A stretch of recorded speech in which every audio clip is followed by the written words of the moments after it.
Human growth hormone, the creme de la creme of pancakes.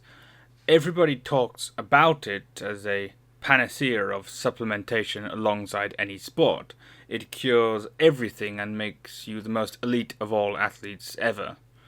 While, yes, it does seem to be a pretty good thing to use for athletes, it does come with some pretty hefty side effects.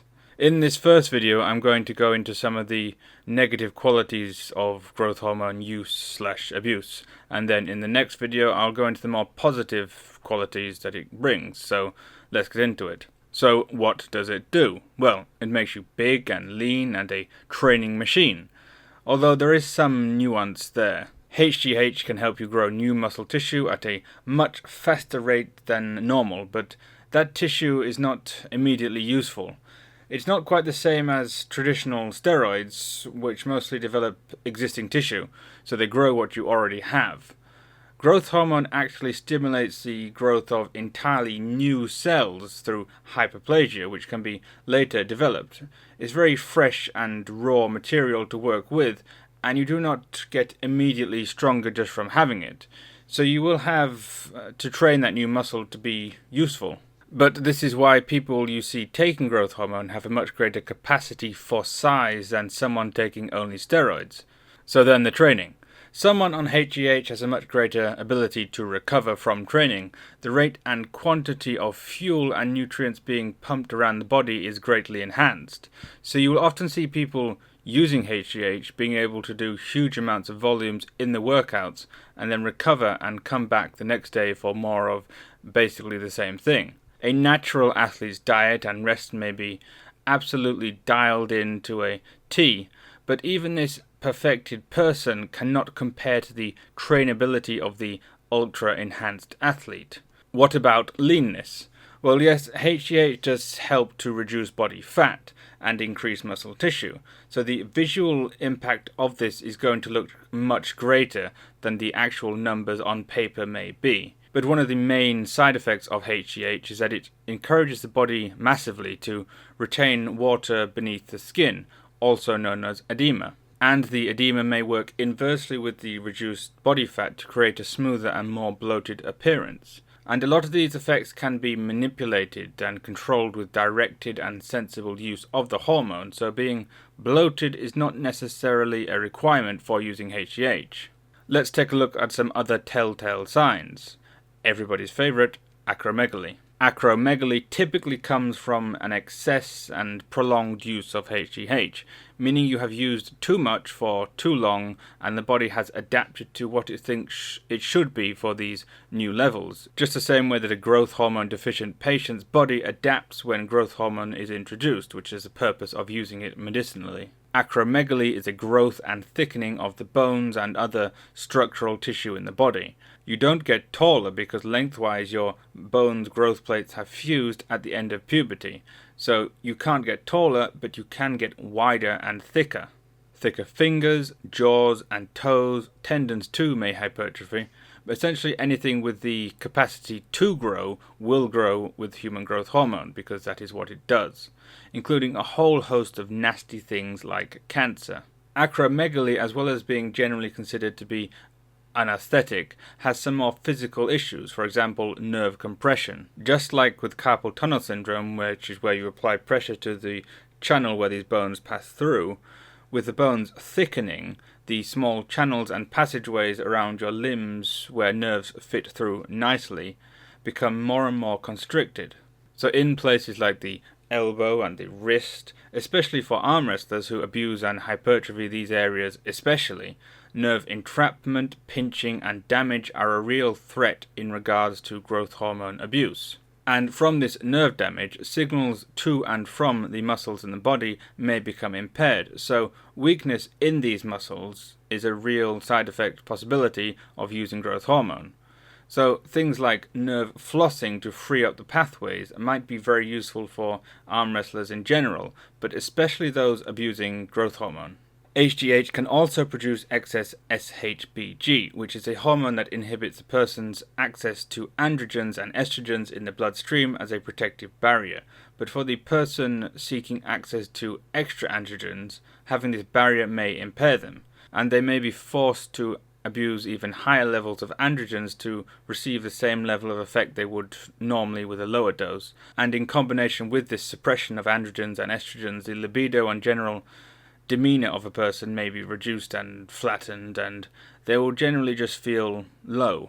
Growth hormone also impacts the person's insulin sensitivity, and so a lot of people who abuse growth hormone often become diabetic. And with bodybuilders, this might be made more severe, or possibly be more related to directly their abuse of insulin in combination with growth hormone. There is an enormously complex matrix of possibilities when it comes to the biggest bodybuilders, to this point where most of these things are just blind guesses as to what happens and why.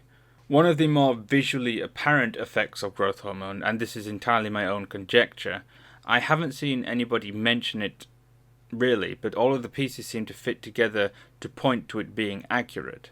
But cutis verticis gyratae, which is a thickening of the scalp, especially on the back and the top of the head, where the ridges and furrows become much deeper and more exaggerated than normal. This can and does happen with normal people, but it is something that I have noticed with a lot of people who I would put quite a lot of money on betting they consume copious amounts of growth hormone. Cutis verticis gyratae, or CVG, can occur from pituitary gland tumours which release excess amounts of growth hormone. So it seems logical to me that people taking excess levels voluntarily may also induce this phenomenon. So this is all entirely theoretical, and nobody will do tests on people abusing growth hormone because laws and ethics and stuff. But keep an eye on the people you see who you suspect use growth hormone and see how their scalps seem to be shaping up.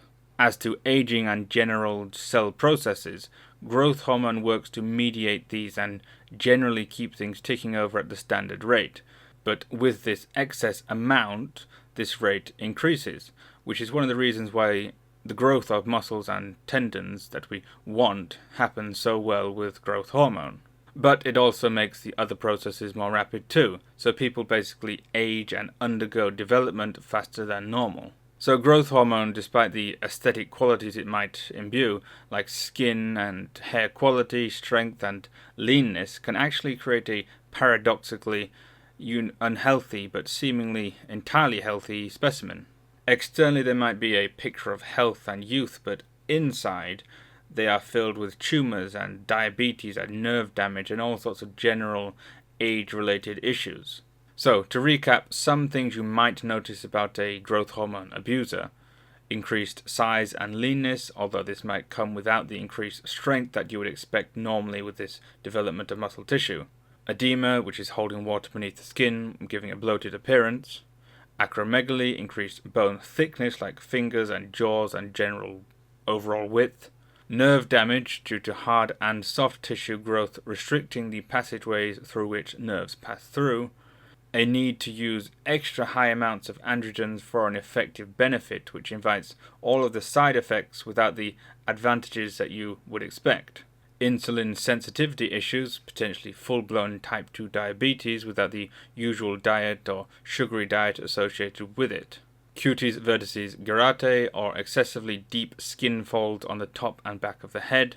A visual appearance of health and well-being, but being internally unwell, like heavy breathing, heart issues, and perhaps cancerous growth. And another indication of growth hormone use, if not done for medically approved reasons, would be the requirement for that person or the people supplying to have a decent amount of income, since growth hormone is so expensive if they use authentic, legitimate sources. It can be anywhere from $1,000 to $5,000 per month, and that is assuming a regular, healthy dose, not the mega doses that people may be experimenting with. And then alternatively, they may choose the cheaper versions, which are largely of a lesser quality and invite a much higher chance for adverse effects. So yes, growth hormone is a very effective tool for an athlete. It lets them train hard and get more out of their training. It is used by most of the elites of society, like actors, business people, basically anybody who can afford it. but they are not, I assume, abusing it to the degree that some athletes may do. So anybody curious about using HGH needs to keep in mind the quite high possibility for some of these adverse side effects the more they push the limits. This video did focus on the more negative aspects, but I will do another one in the future going over the more specific positives of using HGH, especially for arm wrestling. But until then, I'll see you later.